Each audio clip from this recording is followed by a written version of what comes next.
Greetings, programs, and welcome back to CK2. And apologies for the length of time since the last episode, but as you've been aware, if you've been watching my other videos, my schedule's been a bit patchy recently, and everything just takes an annoying amount of effort, even basic things. So things like CK2, where there's a bit more thought and planning involved, even though it is just a video game.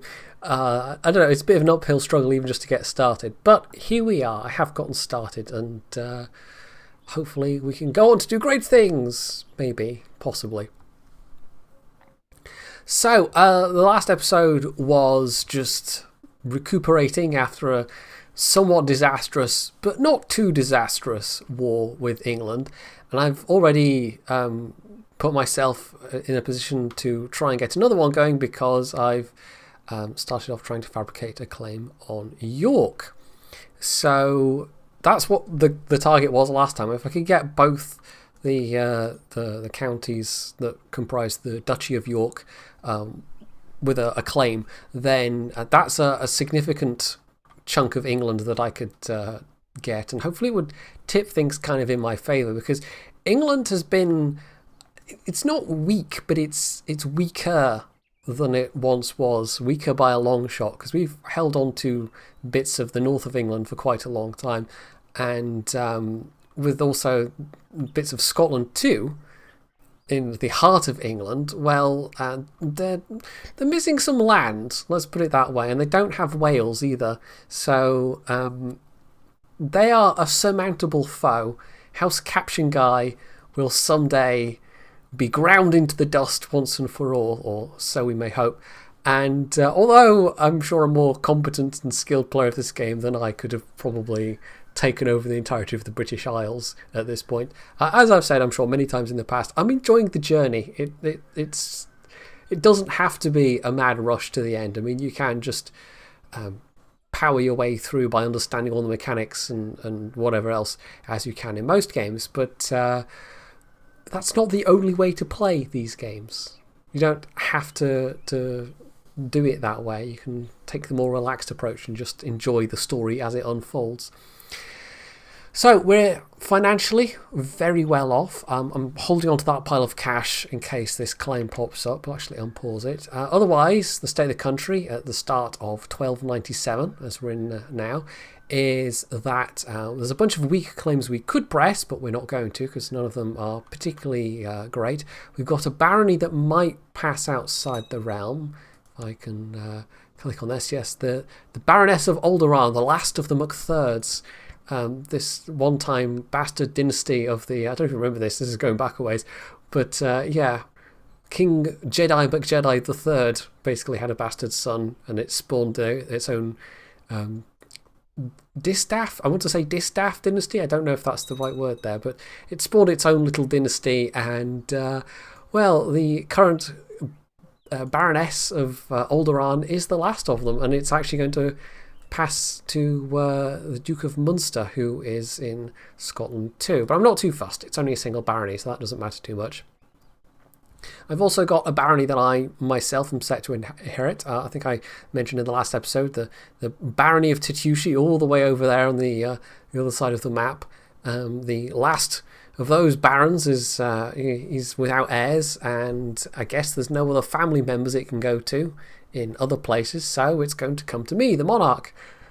And I'll probably just give it to somebody else. I'll probably just designate that barony to go to somebody in my court, because I don't... I'm already one over my domain limit, and there's no practical value to a barony held all the way over there. So, as ever, that remains a kind of novelty thing only. Oh, here we go. We've just had somebody come of age. Okay, Prince Edgar of Scotland, who is one of the Scottish MacJedis, and he's actually my son. Oh, okay. Yeah, this is one of the things with having tanistry or any kind of elective monarchy, is it becomes actually a little bit difficult to keep track of who is who and what their relation is. Oh, hello! The Duchess of Moray. We've also got the Duchess of Majorca. But this is somebody that actually within the realm, and we could potentially bring that to be a family member, because it's a close-ish family member. Yeah, absolutely. Let's set that marriage up. I think they're still, they've remained stubbornly Norwegian as well, which is obviously giving us a penalty to our relations. So yeah, she's only plus 17. We're not doing too badly in terms of our relations with the court overall.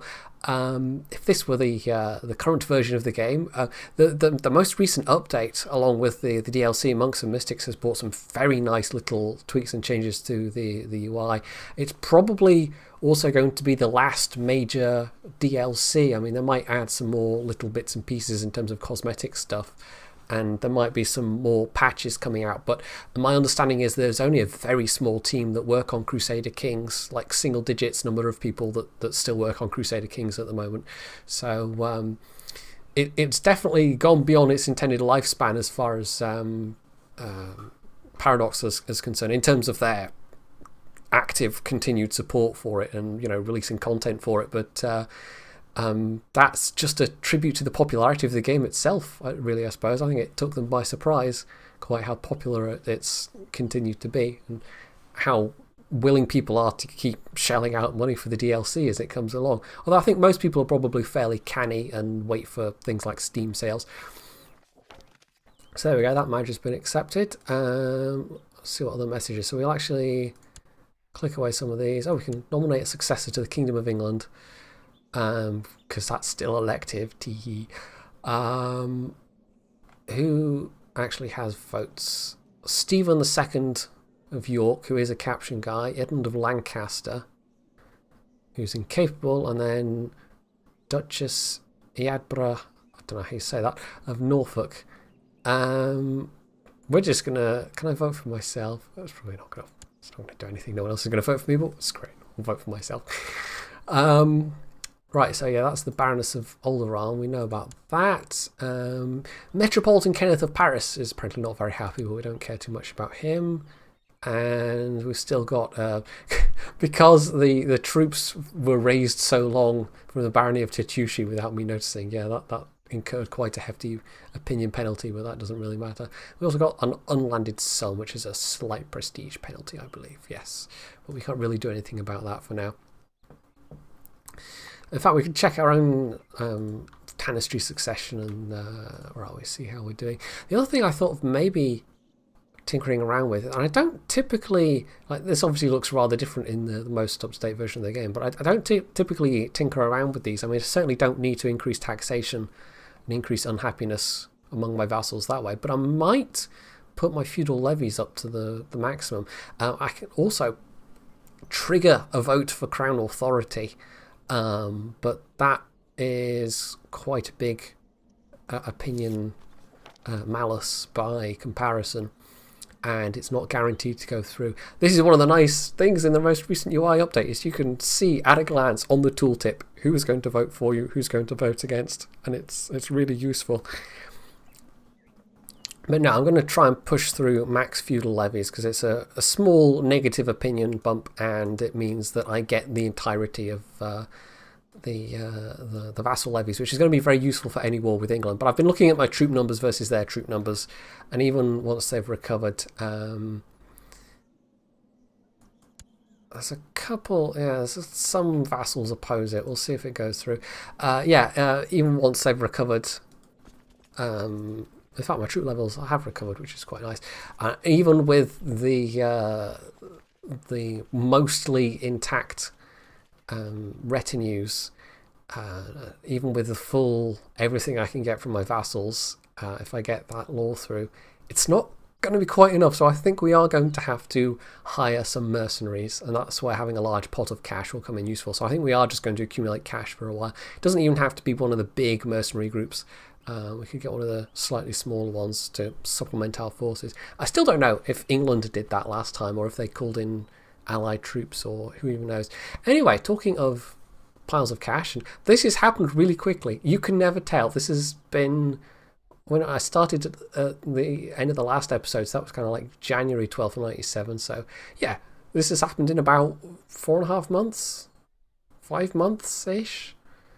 Sometimes it can take years, and this time it's only taken months. The good news is, because Margaret's relatively young, unless she suddenly keels over, I can probably...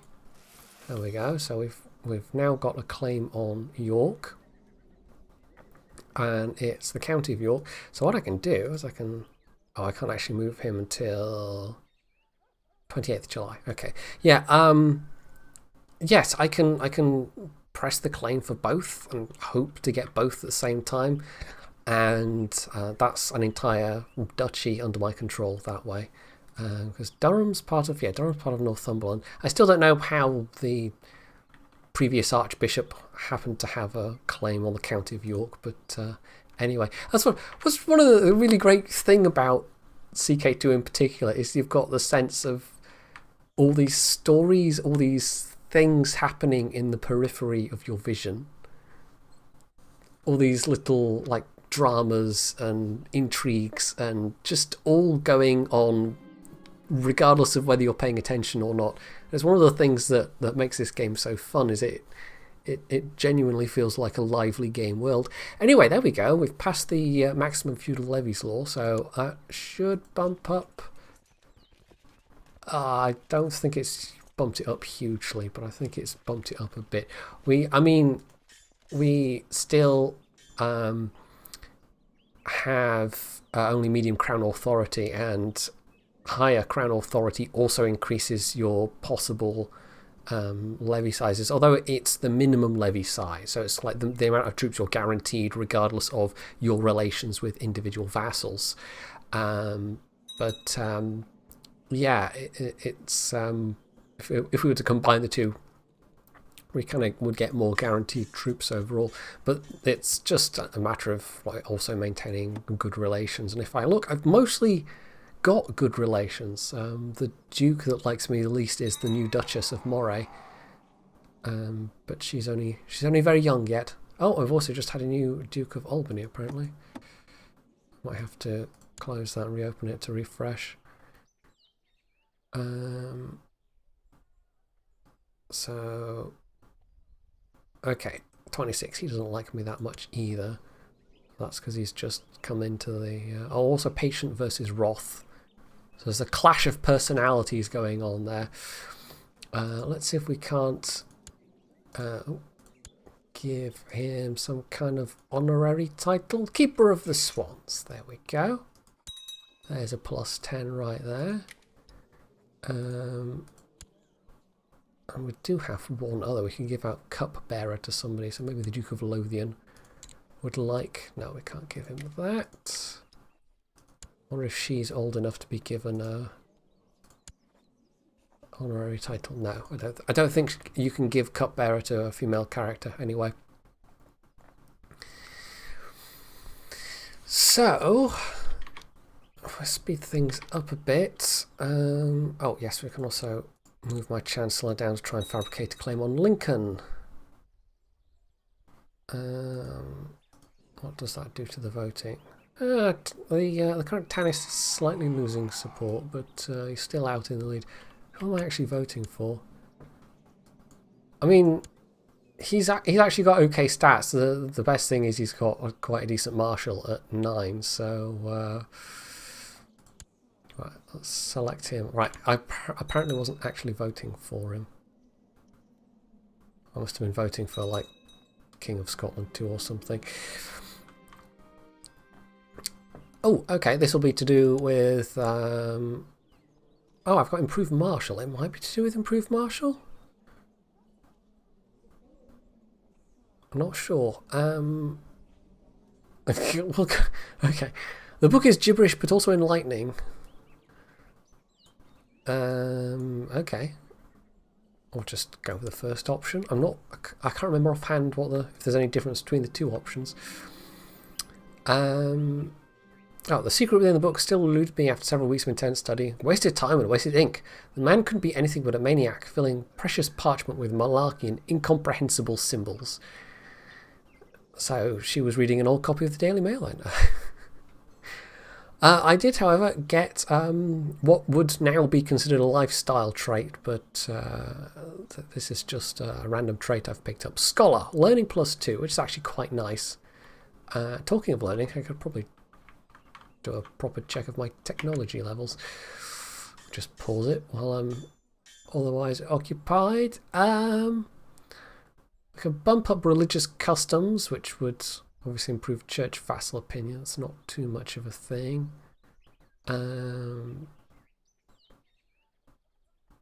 No, I think we'll hang on to the tech points on the culture column, and we're not really close on any of the other columns. I could spend a tiny bit and get shipbuilding, but that's ticking along by itself, and shipbuilding's not a huge priority, really.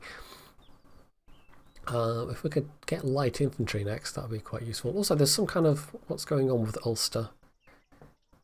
A succession crisis. And the Count of Tyrconnell trying to press his own claim on Ulster. It's the Duke, the Ashkenazi Duke of Ulster. God, we're a proper multicultural group, the McJedis, aren't we? Is that his mother? Who's the... oh, I see. And because she's married regularly to a McJedi.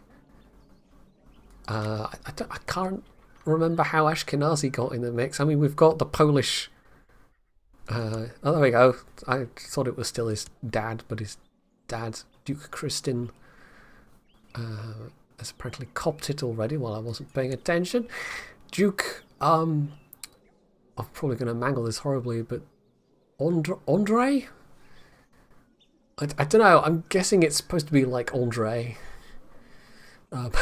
Something along those lines. Yeah, how many McJedis are there around? 97. There's a fair number of McJedis around the place. It's interesting to see like where they all come from, the different branches. And with the Tanistry succession in place, you know, they could come from literally any branch. So this is... that's the Queen of Scotland too there. And it's pity there's not a thing that just lets you... oh, there's the McThirds. That lets you sort of expand all, or expand to see all the living ones or anything like that. But anyway. So, where's the current Queen on that? Oh, there she is. Queen Margaret the Kind. Oh, I did notice something amusing, actually. The current King of England is King Fulk the Drunkard. Oh dear. Anyway. The pressures of being a caption guy clearly got to him. So, we've got our claim on York. Hopefully we can get a quick claim on Lincoln. Oh, pregnant, okay. I've got a decent number of kids already. Pregnant at 38, though. That's somewhat unusual in game terms. The chances of it happening are relatively low, so she must have a... like, either she or her husband have got, like, super high fertility, but if that was the case, there'd be more kids, so I think that's just an RNG roll of the dice there. Anyway, Murik McJedi claims that he would be a better chancellor than Bishop Ferro. He's got 13, and the Chancellor has 11. He would indeed be a better Chancellor, and the Chancellor's not anyone of importance. The Bishop of Iona, so let's go with that. And because he wanted it, he actually got a stat bump of +1, which is quite nice. So there we go. 14 is a pretty respectable score.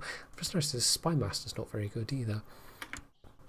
I could probably make somebody far more competent. I mean, he's the Earl of Foix. And it's going to piss him off slightly being fired from the council, but Duke is slightly more important and he's more competent, so we're actually going to go with the Duke of Albany, which will give an opinion bump because everybody likes power and being on the council. A new great house has risen to the forefront of Dumfriesian politics. Okay. So that's... I'm not quite sure why it's giving me that particular news. I mean, I know it's... you know, they're my vassals and all, but it's not super important. I think it just always does that, though. Measles has broken out in Teviotdale. But of course, this isn't the Reaper's Due, so we don't have great big, massive, sweeping epidemics. Good lord. I mean, I'm guessing the base mechanics must be in, like, even if you don't have the Reaper's Due DLC, but when the Black Death breaks out, oh, it's brutal. It's absolutely brutal. It's brilliant. A daughter. Okay. And a son. Twins. Okay. If only we were Zoroastrian. Anyway, never mind. Yeah, players of CK2 will know exactly what I was getting at there. Let's have a quick check-up on our...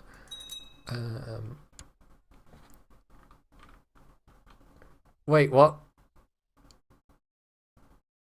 Okay, I thought... Oh, no, wait, yeah, they can't declare inside the realm, but they can still declare outside the realm. Oh, also, the Hansa has popped up. Oh, yes, no, that... I remember now, yes. Yeah, that happened in a previous one. Just slightly... Yeah, Pisa's still going gangbusters down in the Mediterranean. Yeah, I'd forgotten that... Yeah, the Hansa. The Hansa's the thing. Yeah, so, the Duchess of Moray is trying to claim Orkney. I mean, she's of the Af Orkneyar family, which does suggest some... okay, it's the county rather than the duchy. And I would not object to Orkney being under Scottish control, but it's a duke versus Norway, and Norway occupies most of Norway and Sweden. And there is actually Sweden as well, but Sweden is much reduced. Right, my nephew Murig wants a fief of his own to govern. I don't really have any land to give him. It's because he's got the ambition gain a title.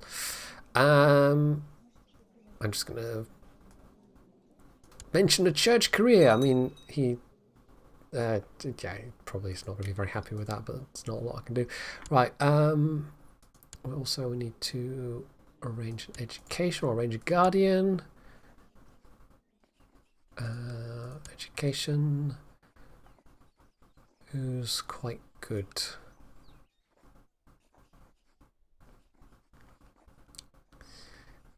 Oh, I wonder if I send him to the Ile of Foix. There we go. Sometimes you get a reputation bump. Yes, I'll do that. I'll pack him off to be educated to another court. Right. Yeah, I don't fancy your chances. You never know. Norway might struggle to bring troops down, but yeah, they can still... Vassals can still declare external wars on medium crown authority. But I don't fancy pushing my luck and trying to get to high crown authority yet. You have been studying the art of mounted combat under the tutelage of a skilled local horseman. The bruises you have incurred from falling off your horse will heal in time, and there's small price to pay for your increased horsemanship. So that's just straight up +1 martial, which is great. Oh, and another event, just like they almost simultaneously fired. Okay. You've decided to join your personal guard in their daily training regimen at dawn. Things were a bit stiff at first, but then they realised you wouldn't have left them... you wouldn't have them beheaded for scoring hits on you with their wooden practice swords. They taught you many valuable lessons. Your martial skill has improved. So that's just +2 martial out of the blue. And we'll have a quick look. What's that done to my... okay, that's only an extra couple hundred troops, but on the other hand, it's an extra couple of hundred troops, so that's quite nice. Oh! Quick, send for the court physician. Oh, wait. Wrong version of the game. Yes, okay. On the other hand, with Reaper's Due, you know, at this point it would just pop up and say, Queen Margaret has cancer, probably. I completely meant to just bash the... Okay, I might be able to edit that out. I hope I did. I've got the curve, it's a pop filter on a flexible metal arm and it sticks out a bit, and occasionally I just manage to catch it, unfortunately, so yes. And if you didn't hear anything, then it means I did successfully edit it out, and I am a complete professional and nothing happened, and I was just making things up there, and yes. Right, there we go. So that was just a cold or something. Oh, okay. The Tannist must have passed away, so now everybody's voting for a new Tannist. So who's the... is this Brun Jedi, who's Irish but in my court. Fergal, who's fake Scottish, also in my court. And then we've got Murig McJedi, who... also in my court, and obviously is my Chancellor. He's a son of... Oh, Emrys, okay. He's a son of Emrys and a grandson of King Thibaut. who was the Irish-French King of Scotland. That cracks me up. Oh, this game sometimes. Or was it Emrys that was the Irish-French King of Scotland? No, I think they were both... No, he was the French, and then it was Emrys that ended up being the Irish-French King of Scotland. I think... Oh, his martial stat's terrible, though. I don't think we'll vote for... I don't know, Murig's kind of a decent all-rounder. Brun has a very, very good learning stat. Proud's alright, Greedy's not so great. Oh, Trusting's definitely not great. He's got an intrigue score of 0. So he's very learned, but also completely credulous. I'm going to throw my lot in behind Murig.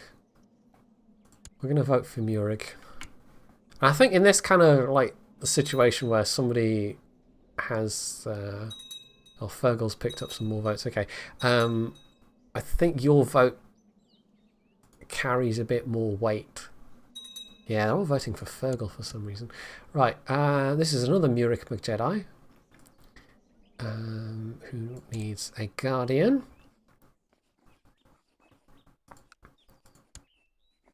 And I am clicking it completely, not betrothal, educate child. Wow.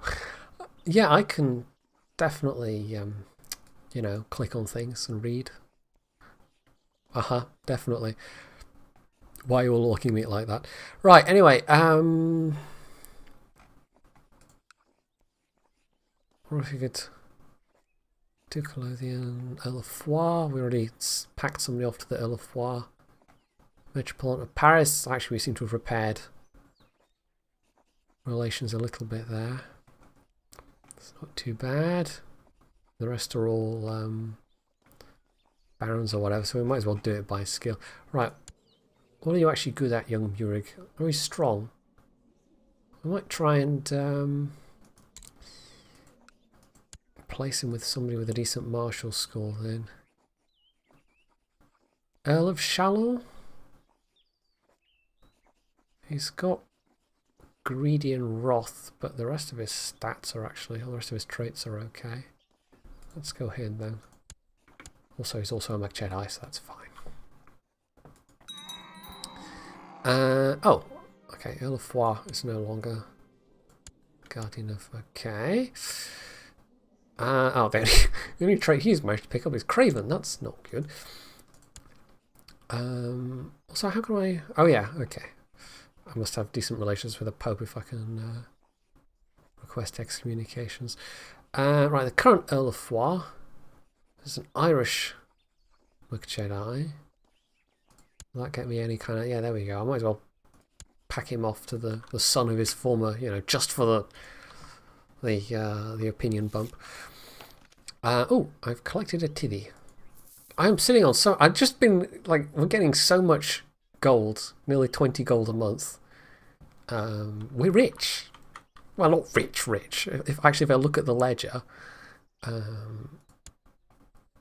if we go by just like sheer amount of gold, good lord, the papacy has nearly 90,000 gold.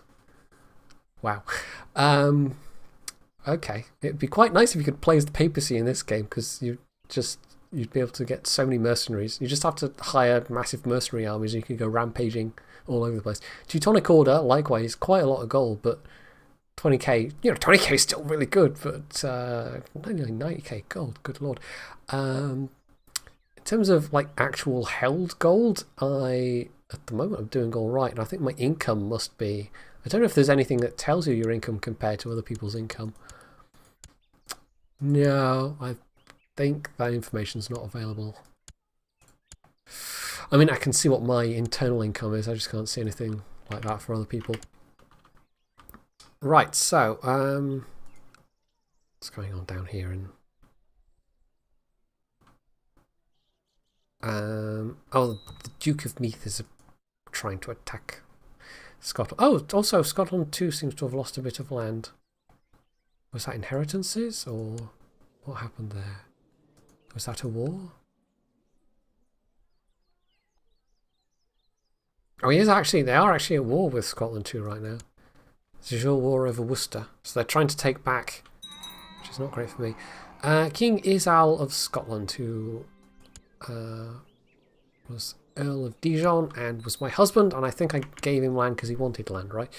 Ruler unmarried, so I can get married again.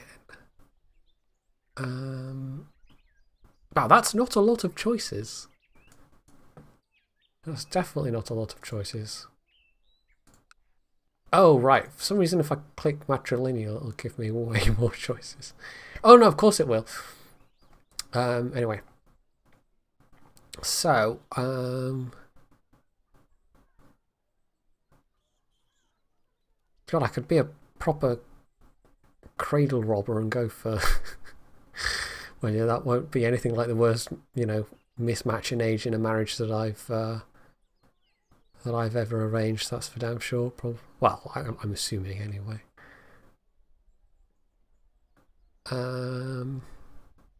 Ooh.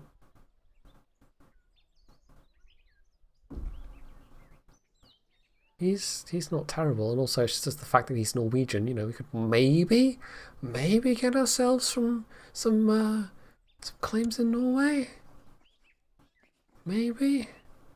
So yeah, matrilineally even, we'll have the dynasty passed down for any kids she has. Although at the age of 40, it's a little unlikely. Also, I can get more gold, but we'll actually go for the 200 prestige because that's going to be very useful. I don't even know what the ruling dynasty of Norway is at the moment. Where's the... Af Odi. Okay. So I made that match without even seeing who the ruling dynasty of Norway is, but like, even if it just gives me a claim inside Norway, it doesn't have to be on the throne of Norway. That could be useful. That could be useful down the line. So one child lacks a guardian. Art Macbroen. So we'll put him with... Who will we put him with? I'm just looking for someone that's kind of reasonably well-rounded. It's quite a difficult thing in this game, actually. It's not too difficult to get people who are through a bit of breeding, if we can put it that way, that have particularly good single stats, but getting people that are decent across the board is quite difficult. Another Tithy. Oh, well, okay. My Steward is doing very good work. What's the claim chance on? 14% a year, so there's a pretty decent chance we're going to claim on Lincoln, but I mean, we had that claim on York within just months, and then this is how it goes in CK2. This next claim is going to take an awfully long time, and I'm starting to wonder if it might not be... There's a couple of years passed already in this episode. If it might not be better to press... Because like one illness or whatever and Queen Margaret goes over, then the claim on York's just gone, basically. We have theoretically a little bit more manpower available than England. England is also currently at war. In fact, the fact they're already at war, this would be a good time to do it, but it then slows down any chance of getting... oh, there we go, the Queen Mother died. Any chance of getting a quick grab on Lincoln. But York itself is a very good province to have, because it borders a lot of other provinces, so it makes a good staging post for invading other bits of England. And also, I think it's a reasonably wealthy province as well. Anyway, educate child. The fact that this is all more or less automated these days is very welcome, because when you get these bigger dynasties and bigger courts, you're just constantly having to sort out tutelage. I don't know, someone with good intrigue, I guess. We don't particularly have a lot of high intrigue characters around for some reason. Well, let's make my husband King Tord 16. Good grief.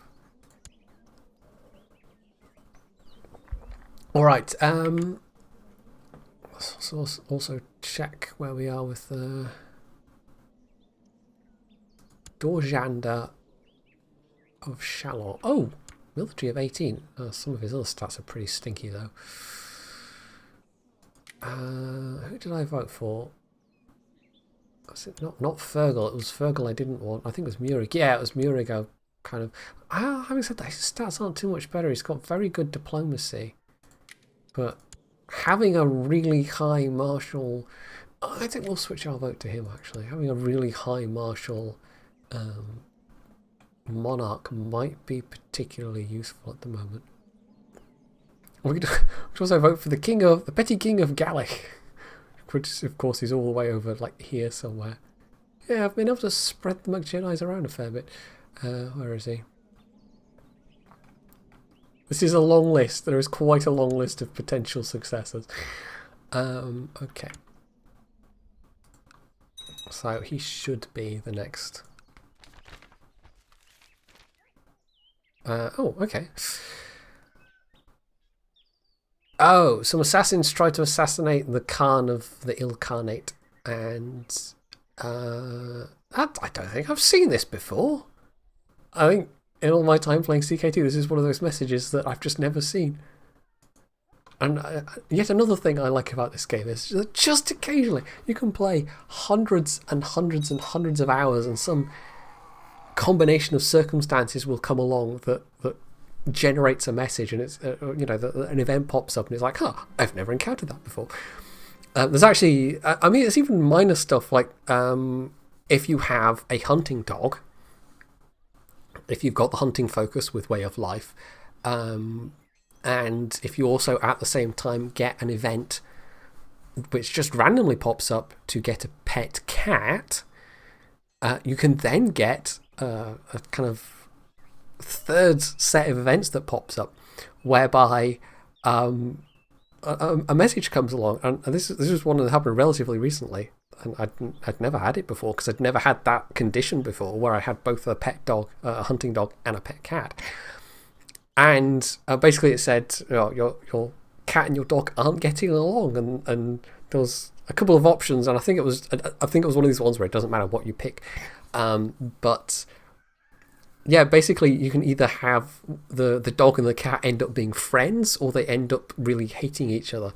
In fact, it happened to me that they ended up being friends, so I don't know what the alternative is. Maybe one of them kills the other, or one of them runs away, or who even knows. But yeah, I ended up with an event where a dog and a cat became best friends, and it made me weirdly happy. And it's just such a minor thing, but CK2 is really good for stuff like that. Oh, alright, this is just a random lose 15 prestige, do not pass go event. Okay. I fumbled my words. I'm a Jedi fumbling their words. It's completely unprecedented, I tell you. Right. I don't want to miss this window of opportunity. How is this war actually going? It's going slightly in favour of the King of England. We've got such a big pile of cash. I am very tempted, even though we don't have a claim on Lincoln, because York is just strategically, it's part of the personal holdings of it's Stephen II now, so Fulk the Drunkard is a drunkard no more. Yeah. If I could take part of his personal holdings away, he gets slightly less money and troops to play with. Shall we do this? Shall we? Okay. This might go horribly wrong, but on the other hand, I have a huge pile of cash, and so therefore I can hire mercenaries, and I probably will hire mercenaries from the start. So let's do this. Declare war, claim York, and it's a personal claim on York, and I'll have to give it to somebody to hold, but let's. It's the fact that he's at war right now, and he's got two troops tied up fighting Scotland too. So what we want to do is I want to raise my troops. I want to raise my vassal levies. Oh yeah, that actually has jumped up quite a lot with the max vassal levies, so that's about 2,000 more than I had before. This time round we will disband that army over in... Are they... There's like 10,000 English troops just over in Finland. Okay, this could be a very, very good time to attack England indeed. They've clearly got some troops over here, but it can't be many. Okay, so what we'll do is we'll hire one of the smaller companies, and the Navarrese company are slightly cheaper for some reason. So we'll hire them, and we'll keep them as a separate army. I don't want my attrition to get too high in any one particular province. And we'll keep our fingers crossed that we don't get random breaks of disease this time as well. So I don't need any troops to send off anywhere. I keep getting my eye caught by the fact that the city of Denby. Oh yeah, how did they come to... I don't know. I mean, trade republics can seize cities in provinces where they have trade posts. And it's one of the ways in which you can grab land as a trade republic, in fact. You can start by seizing a city, and then I think once you've seized a city, it is possible to then press a claim on the county. And I don't know what the historical justification behind that particular mechanic is, but yeah, it can be quite handy for grabbing coastal provinces. So maybe that's how that happened there. How they've got that city. I don't know. Or maybe it's something that was in a long ago episode that I've just forgotten. Because, you know, I've been doing this series a while now. It's not like I'm not... I can't remember, is it Arumba or Quill? I don't know. It's like the two biggest kind of paradox strategy channels that just... One of them, anyway, pumps out like 3 or 4 videos a day. And they must just sit down, record hours of footage, parcel it all up, have it, you know, queued up to render on a separate machine or something like that, and then upload it on a schedule. And it's like I can't be that machine-like with my efficiency. But also, they're not playing their games the way I play CK2, so yeah. But it can be instructive to watch people like that and see how the power gamers do it. So I think what I might do is I might put my retinue army in with those troops. We're losing about not quite 30 gold a month, and that is sustainable for a reasonable while unless we get some event pop up that steals a lot of money, but that's rather unlikely. So we're doing all right so far. The initial signs are that this is okay. Now we might be getting a massive English army being hurriedly shipped back from Finland. Hopefully that's not the case. But just wait for these 174 stragglers from wherever to catch up. Even if they do turn up between the mercenaries and the troops that I've just been able to raise myself, it should be fine. Right, so I'll march them there. Make sure everybody's got generals. We might actually need some generals between these two. We'll march them down into Lancaster, I think. I'll use them more as a supporting army. I might play it fairly cautious. I mean, you start sieging, you're going to lose troops to attrition anyway. So one of the advantages of mercenary armies, in fact, is that they will always reinforce, whereas your own... Just checking I'm not stealing... Oh, there we go. Mercenary armies will just reinforce, whereas your own troops won't. It's not like EU4 where your armies will try and reinforce wherever, depending on your manpower pool. In CK2, if you want them to get back up to strength, you basically have to stand down the armies entirely and just wait. Which kind of makes sense as a mechanic, because it's, warfare for the biggest amount of human history has been entirely seasonal, and forcing people to... One of the things that CK2 doesn't especially model is, like, fighting in winter obviously does have larger attritional costs associated with it, but even comparatively late into the I don't know how far we're going back here, but like 16th, 17th, 18th century. Probably much less so by the 18th century, but yeah, if you like your able-bodied men that you would recruit through your feudal, landlords, and then later on more through standing armies. They worked the land, and if they were away, harvests could fail and bad things could happen, and yeah, generally speaking, you didn't want to mess around with the agricultural seasons too much. That was even kind of true in the First and Second World Wars, where you had huge numbers of people that otherwise would have been working in agriculture serving in the army. And so what of course happened was that you had to have women coming in and taking over those roles, as they did in many areas of industry. So I can probably speed this up a bit. That looks like a Lancastrian army. Yeah, so we can probably fight them. Also, the Mayor of Dumfries has attached their retinue to the army, so that's fine. So how are these sieges going?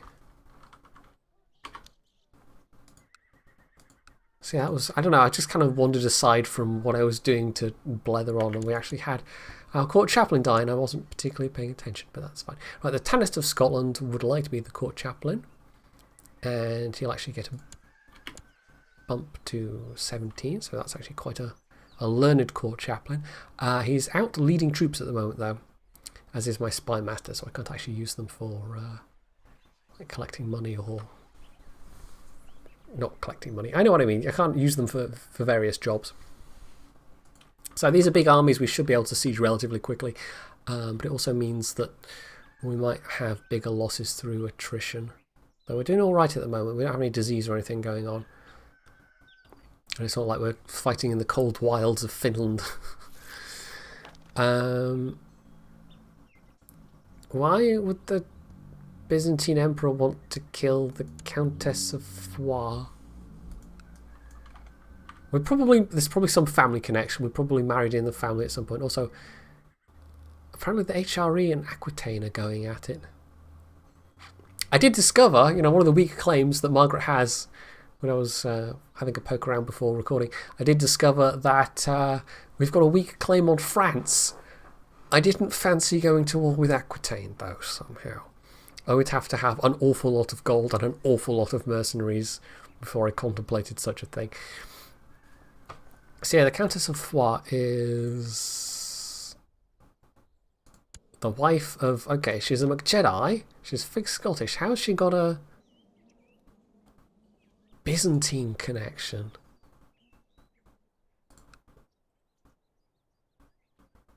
I don't... No? Not through the mother's side. The father... Oh, very distantly through the father's side. Her grandmother was a Greek. But from the court of... I don't know. The characters and the cultures do spread around an awful lot. Also, hello. Ah, wait. If that means... Oh. Okay. There's a bit of a civil war going down on there then, down in Castile. Okay. Yeah, that's all looking very messy at the moment. Most of Portugal is still held by Aquitaine. And there's actually some Muslim realms just about hanging on in the south of Spain as well. But yeah, that's all looking very messy. Right. So we've nearly won the first level of siege. We've lost a few troops to attrition, but that's fine. Both, actually, having said that your mercenaries reinforce, of course, your retinues reinforce as well. So it's quite handy to have that as a secondary army. Yeah, see, the trade post of Devon, I think, is maybe a little unimportant. The city of Denby is maybe a little unimportant as well. Right, the peasants of Chester are revolting, apparently.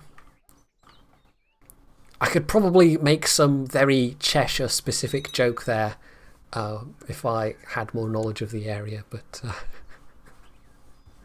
I was actually born in Cheshire. There you go, fun fact for you. Right. My husband, King Tord, has requested to join the Teutonic Order. I don't want him to be disinherited, though. He's got all these tasty claims. He's got some... Oh, he's actually got some duchy claims as well. No. We're gonna lose 100 piety. But no, we want him to... Like, if there's any outside chance of having a child by him, which is increasingly unlikely for Queen Margaret. Yeah, no, we definitely... Like, we want those tasty claims. I can call in allies, apparently. It's unlikely, though, and my success rate at calling in allies to any of my wars has been dismally low. So, we're approaching 1,000 gold. We've burned through a bit, but we're still doing all right. We've still got a quite comfortable cushion. Obviously, the important siege here is York, so if we fully siege York, and then I think we'll move this army down to Chester. Once we've done the siege of Preston. So let's have a quick look at the war score overall. In fact, we could get Denby back as well, and that would recover some war score. And England is still at war with Scotland too, as well. So that's in fact, this might indirectly be helping Scotland too by me, coming in, but. It's also possible that he'll, like the AI might go, I'll concentrate on Scotland too, because this is the war I'm winning, and then it'll try and turn around and deal with me. I don't know. I don't know what the order of priorities is. Anyway, so I'll march those troops down there, which I think should trigger a fight with the Lancastrian forces. Princess Lorna of Scotland. Oh, we completely thrashed those. I'll actually march them into Denby first, and also get a marriage sorted. Pomerania? I can marry her to a duke. If I could get a matrilineal marriage going with somebody. Count of Gwent. Prince of Aragon.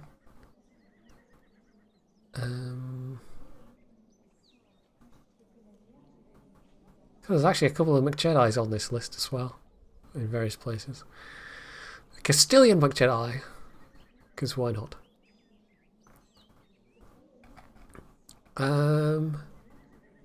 Should we go with the Prince of the Byzantine Empire? I don't know how young Diogenes there has managed to become wounded, but anyway. Born in the purple. Let's do it. Wouldn't it be fun to get a McJedi as a Byzantine Emperor? So let's try. It's unlikely. It's very unlikely, but you never know. So that's a matrilineal marriage. She's got to wait a couple of years before it can happen. But yeah, so we've gotten those troops sorted. Actually, go and nobble that 1,200-man army, and then we'll start sieging Chester. It really is a pity I couldn't get a claim on Lincoln as quickly as I got the claim on York, but it just happens that way. So we wipe that stack, and we got a prisoner, which is quite nice. Oh, we've actually got 2 prisoners here as well. Edmund. Not a Blackadder, sadly. 46 gold. Oh, ill. Don't die, Margaret. Do not die. Do not. You just don't. Just don't dare. Just don't you dare do it. Just don't. I can't even syntax properly. This is how anxious I am that she not pop her clogs and push up daisies and smoke a kipper. Yeah. That's definitely a euphemism for dying, right? Yeah, totally. So 59%, I think we might do this, you know. This is going to turn into a longer episode, but I think we might well do this. Just don't die. Just don't. Just don't. Don't you dare do it. The travels of Marco Polo. The Venetian merchant Marco Polo has finally returned to Europe after many years of travel in the Far East with his father and uncle. An account of their journey has been published as The Travels of Marco Polo, describing, among other things, the distant lands of Cathay and Manji, or Manyi? I don't know. Readers are provided a rare glimpse of the world beyond Europe, but there are those who discount the entire chronicle as a fabrication. So this is just a historical flavour event, apparently. I don't know that I've seen that one before. Interesting. I wonder if that's popped up because I have the scholar trait, or if that's just a random event that can happen. Who knows? Right, 65%. The church wants to organise a miracle play for a local saint. 39, almost 40 gold, plus 10 piety. Go on. Gold levels are definitely not critical, and we are so far, fingers crossed, touch wood, winning. Just don't die, Margaret. Because if you die, I will murder you. I will personally murder you if you die. I'm just saying. When we're doing so well.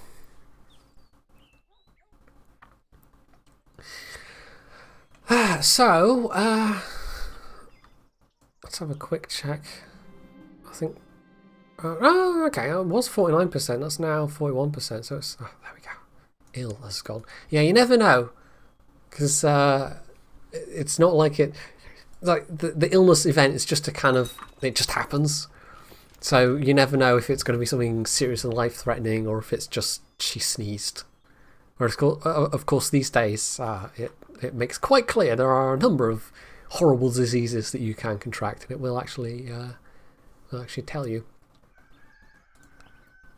So, down to about 850-ish gold, but 86% war score. So, the English resolve is crumbling. Oh, we've also got the mounted combat thing again, so that's yet another point of martial. So potentially we can get one more martial point for Margaret. Also noticed an 8,000 man English army stomping around down there. Is it worth trying to engage them?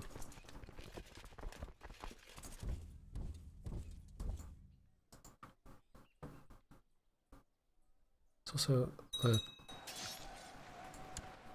Cheshire peasants are... oh, there they are. Okay, there's that. Well, we'll take care of the Cheshire peasants, and then we'll actually go and... I think we'll combine the armies.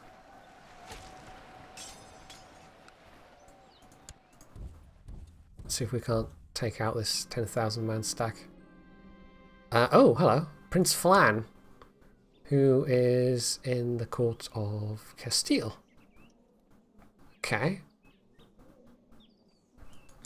This would be the part with monks and mystics where, as a member of the Order of Satan, I would order him kidnapped into my dungeons and then do horrible things to him. But sadly, I can't. Also, I don't need to attack that army. We actually have 100% war score, which is good timing, as we have a peasant revolt even in Chalon, but I can't really do anything about it.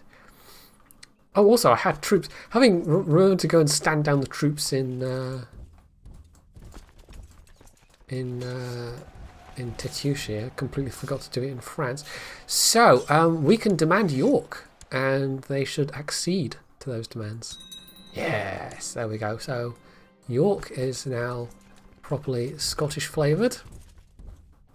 We can pull our troops back.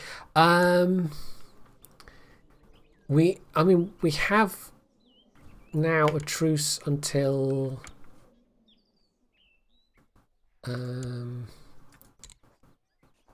that'll tell me if I mouse over there, I think. Or it should pop up somewhere. It'll say somewhere that I've got a truce. Right, so we'll stand down the troops that we don't need. And I guess we'll march them back up tomorrow for the time being. I'm not entirely sure. Like, it's a peasant revolt. It's not like Chalon is particularly important. I think we might choose not to care about this. My French holdings are a bit of an aberration, really. I'm much more interested in consolidating my hold on the British Isles and then trying to get back into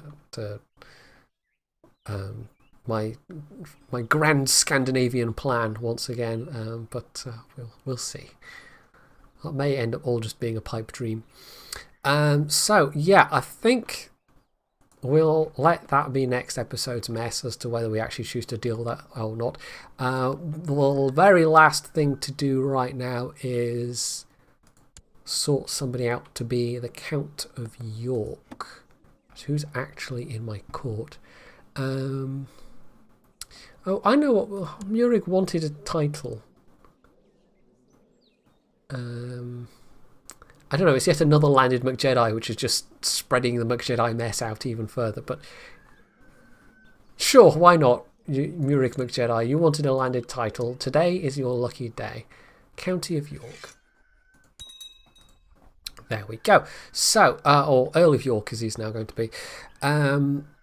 So York itself is actually pretty well developed, as we can see, so I don't need to worry about troops or anything. He might even be an eventual Duke of York. We'll see, but I need Lincoln for that, basically, before I can usurp the title. It also slightly weakens House Capturing Guy, and it gives me a very nice strategic county to attack a bunch of other counties in future. So that was a good get, and it occurred a little bit sooner than I was thinking that it might, but it just seemed too good an opportunity to miss up. It's just the fact that we didn't get Lincoln at the same time is a bit disappointing, because with the state England was in, I think if we'd had the claim on Lincoln, we could easily have been able to grab it too. But that's for the future. Anyway, so ever upwards. Scotland's looking just that tiny bit stronger. And who knows, maybe the dream of reunification with the other realms of Scotland might help at some point, but or might happen rather at some point. But that's all for the future, really. So hopefully you've enjoyed this episode. If you have, you can leave any comments below. You can hit the like button. You can sub to my channel if you haven't already. And as always, stay tuned for more.